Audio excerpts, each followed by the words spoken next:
Olá, bem-vindo ao programa A Grande Esperança para a Família. Por que Deus criaria a família? Por que Deus criaria o casamento? Se de cada 10 casamentos, 7 terminam, por exemplo, em divórcio em poucos anos. Se de cada 10 famílias, 3 se dissolvem em menos de 7 anos. Por que Deus criaria? Se de 934 casamentos, sim, 934 mil casamentos por ano, são os casamentos que são feitos no Brasil, em menos de 7 anos, 50% destes casamentos não existirão mais. Por que Deus faria tudo isso? Ora, meus amigos, Deus não faria nada que não fosse bom ou muito bom. Sabe o que eu diria na nossa introdução? Que se Deus fez é porque Ele tinha um propósito. Tudo bem, mas qual o propósito então do casamento? Qual o propósito de constituir uma família? Em primeiro lugar, o propósito do casamento foi para 3 coisas. Primeiro, perpetuar a espécie. Sim, então o homem vai se unir a uma mulher e ambos irão tornar-se uma só família, irão se multiplicar e encher a terra. É uma das ordens de Deus. Segundo, Deus queria que o homem sentisse o maravilhoso sentido da vida. Pudesse, como o próprio Deus, criar também. E terceiro, resolver o problema da solidão. Não é bom que o homem viva só. A ideia de Deus, como tudo que Ele pensa, tudo que Ele faz, é bom, é muito bom. O casamento é uma dessas criações de Deus. No entanto, Deus criou o casamento para 2 seres falíveis. Um dia, eu ouvi alguém se referir, por exemplo, a um carro, dizendo: "Este é o carro perfeito". Mas então eu fiz uma pergunta: e você, é o motorista perfeito? Você pode imaginar uma máquina de última geração, tecnologia de ponta, sendo pilotado por alguém medíocre, de limitações comprometedoras e desempenho fraco? Pode imaginar o fiasco, o desperdício de tempo, talento e recursos? Pois é, o casamento é um arranjo perfeito, dentro de uma ideia sensacional, cercado de toda a tecnologia de ponta, mas pilotado sabe por quem? Por você, por mim. Mas não será por causa de maus pilotos e desempenhos medíocres abaixo da média que carros perfeitos deixarão de ser construídos, não é verdade? Deus requer nosso esforço mínimo, nosso conhecimento básico e nosso empenho total para fazer desta empreitada um sucesso tremendo. Onde é que tudo isto começou? Em Gênesis no capítulo 2, lemos o seguinte, a partir do verso 7, por exemplo: "E então formou o Senhor Deus ao homem do pó da terra, e lhe soprou nas narinas o fôlego de vida, e o homem passou a ser alma vivente." E lá no verso 8, a Bíblia completa que o Senhor plantou um jardim, no jardim do Éden, na parte oriental, colocou ali o homem que tinha formado. O verso 9 completa dizendo o seguinte: "Do solo o Senhor fez brotar toda sorte de árvores agradáveis à vista e boas para alimento, e também a árvore da vida no meio do jardim e a árvore do conhecimento do bem e do mal." Aqui vemos o Criador fazendo o homem e o colocando num lugar perfeito, mas lhe deu responsabilidades e também deveres. Veja o que ele disse: "Cuidem do jardim, recebam dele todo o sustento, administre esse sustento, mas tomem cuidado. No meio desse jardim há uma árvore do conhecimento do bem e do mal." O relato do Gênesis confirma isso. Vamos ler juntos Gênesis 2 e o verso 16. "E ordenou o Senhor Deus ao homem, dizendo: De toda a árvore do jardim comerás livremente, mas da árvore do conhecimento do bem e do mal, dela não comerás, porque no dia em que dela comeres, certamente morrerás." É interessante notar que até aqui o Senhor entrega para o homem sua vida, seu lugar para viver, mas junto no pacote vem 3 coisas: responsabilidades, deveres e cuidados. E só depois disso tudo é que o Senhor toma a mais importante das decisões. Gênesis capítulo 2, verso 18. Vamos ler juntos? Disse mais o Senhor Deus: não é bom que o homem esteja só. Far-lhe-ei uma auxiliadora que lhe seja idônea. Você entendeu até aqui? O compromisso, a responsabilidade deve ser atributos e atitudes que antecedem o casamento. Quando a mulher entra neste relacionamento, todas as orientações já foram dadas por Deus. Isso é evidente na palavra ajudadora, idônea. O papel da mulher fica claro aqui. E quanto ao homem? Veja o verso 24 de Gênesis, capítulo 2. Por isso deixará o homem pai e mãe e se une à sua mulher, tornando-se os dois uma só carne. Aqui estão, amigos, as diretrizes para um casamento e família feliz. Relacionamento, senso de pertencer, renúncia e unidade. Eu quero reforçar aqui a palavra unidade. O sucesso da família, do casamento, é a unidade. Nós somos diferentes, não melhores ou piores do que o outro, apenas diferentes. E o fator decisivo aqui, um dos segredos, é a unidade. Pessoas diferentes, costumes diferentes, que se unem num só ideal. Na Bíblia tem um verso que nos ajuda a entender um pouco mais isso. Salmos, capítulo 127 e o verso 1. Se o Senhor não edificar a casa, em vão trabalham os que a edificam. Sozinhos, nós não iremos edificar coisa alguma. Sozinhos, nossos relacionamentos não serão edificados em amor. Então eu diria que o casamento, além de tudo, ensina sobre Deus e vice-versa. O papel de Deus no relacionamento conjugal e familiar também é explicado num outro livro da Bíblia, Efésios capítulo 5, verso 23. Porque o marido é o cabeça da mulher, como também Cristo é o cabeça da igreja, sendo este mesmo o Salvador do corpo. Como, porém, a igreja está sujeita a Cristo, assim também as mulheres sejam em tudo submissas ao seu marido. Maridos, amai vossa mulher, como também Cristo amou a igreja e a si mesmo se entregou por ela. O artigo separa bem as intenções, o cabeça e não a cabeça. Pois o contrário daria a entender que ambos teriam domínio sobre o pensamento do outro. Temos nossa liberdade, livre-arbítrio, e isto é intocável. Por isso aqui a ideia de modelo, exemplo, guia e orientação.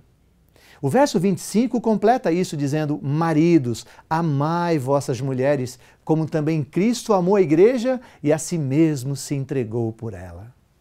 Se antes Deus fala de sujeição por parte da mulher, agora ele fala da responsabilidade do homem, amar e cuidar desta mulher, como Cristo ama e cuida da sua igreja. Um detalhe deste cuidado: Cristo se entregou por ela. É isto que você tem feito? Você tem se entregado ao seu cônjuge, ao seu casamento? A escritora Ellen White, no livro Patriarcas e Profetas, na página 46, disse: Deus celebrou o primeiro casamento. Quando os princípios divinos são reconhecidos e obedecidos nesta relação, o casamento é uma bênção. Preserva a pureza e felicidade do gênero humano, provê as necessidades sociais do homem, eleva a natureza física, intelectual e moral. Quer que seu casamento seja feliz? Quer que a sua família seja abençoada? Então, deixa Deus ser Deus. Deixa Deus ser Deus na sua vida. O casamento é coisa dele, então use as armas dele. É uma luta espiritual, então não use armas humanas. Não se vence uma guerra espiritual com armas humanas. Sua luta é espiritual, amigo. Então a sua arma também tem que ser espiritual. Quantas vezes você já deve ter pensado, quantas lutas você está enfrentando ou deve ter enfrentado? Não desista. Sim, Deus pode te ajudar, Deus quer te ajudar. A nossa batalha, diz a palavra de Deus, não são contra os homens, não é contra o sangue, não é contra a carne, mas é contra as potestades do mal. O mal, o nosso inimigo, tem interesse em destruir-nos, destruir nossa família, destruir os casamentos. Portanto, use a poderosa arma do nosso Senhor Jesus Cristo. Enquanto você ouve essa melodia, faça a sua oração, faça a sua entrega pessoal. Peça a Deus, que é a fonte de todo o poder, para que Ele te ajude, para que Ele nos ajude a manter o nosso casamento, a nossa família em suas mãos.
Um dia, uma senhora, em todos os cultos, quartas-feiras na igreja, fazia o mesmo pedido. Sabe qual era o seu pedido? Ó igreja, ore para que o meu marido mude. Igreja, por favor, ore para que os meus filhos mudem. Um dia eu me encontrei com ela e disse: minha senhora, a senhora precisa mudar a sua oração. Ela ficou perplexa, mas pastor, como assim? Eu vou lhe ensinar uma outra oração. Me diga então como eu devo orar. Faça a seguinte oração, minha irmã. Ó Senhor, muda a mulher do meu marido. Senhor, mude a mãe dos meus filhos. Ela achou um pouco de graça, mas eu percebi que não gostou. O tempo passou. E qual não foi a surpresa? Meses depois eu vi uma pessoa, uma visita, um homem, entrando na igreja, fui cumprimentá-lo, perguntei quem era. Sabe quem era ele? O marido daquela irmã, que nunca tinha ido à igreja. Ele fez a pergunta: por que você está aqui? Sabe qual foi a resposta dele? Pastor, eu não sei o que aconteceu, mas a minha esposa mudou. E eu vim saber que mudança é essa, o que aconteceu, porque ela nunca foi assim. Ah, queridos, funciona. Sabe por que funciona? Porque nada vai mudar ao seu redor, nada vai mudar dentro do seu casamento se você não mudar primeiro. Primeiro, você precisa ser transformado. Depois, tudo vai acontecer ao seu redor. O meu desejo, a minha oração nesse dia é que isto seja uma verdade, uma realidade na sua vida. Oremos. Senhor Deus, que o Teu poder, que o Teu amor, em primeiro lugar, venha me transformar. Eu preciso ser um esposo melhor, eu preciso ser um pai melhor. Senhor, eu preciso ser uma esposa, preciso ser um filho que modifique ao meu redor as pessoas, porque primeiro eu fui modificado e transformado. Que o Teu santo, maravilhoso e bom Espírito venha fazer essa mudança na minha vida, para que a vida dos outros seja também modificada. É em nome de Jesus que nós lhe suplicamos e já agradecemos estas bênçãos. Amém.